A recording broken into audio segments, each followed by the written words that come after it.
Talking about the visa requirements, Israel and the embassy in Jerusalem in particular was one of those ones that yo-yo back and forth the most with they scheduling consul interviews and then canceling them. I guess that's going to continue. There was an interview or something I read, I think it's in Rome district, where they talked with Israel. They said we never fully closed. We just were really, very, very few cases. Was that the case? They were speaking diplomatic talk, I think.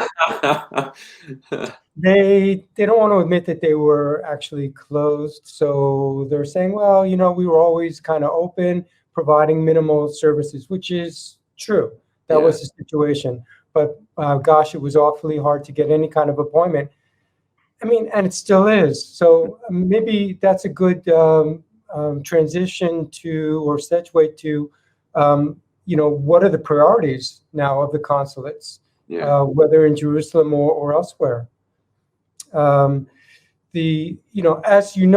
and as most of your viewers will know, if we take a macro look about what's happening in the world of consular processing, almost every single American consular post suffers from huge backlogs and really manpower problems.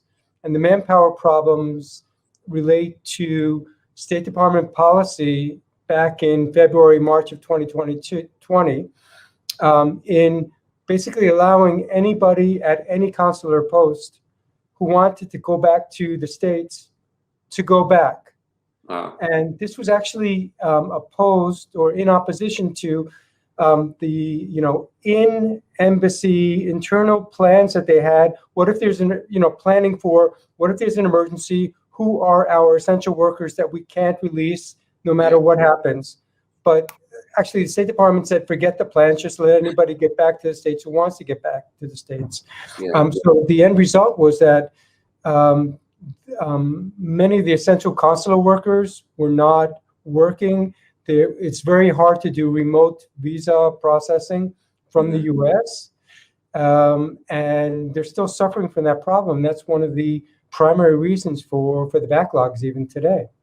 I didn't know that was that. I thought they just shut down. They're hanging out, in the city waiting for things to cool off, not realizing that it was that open-ended for the return.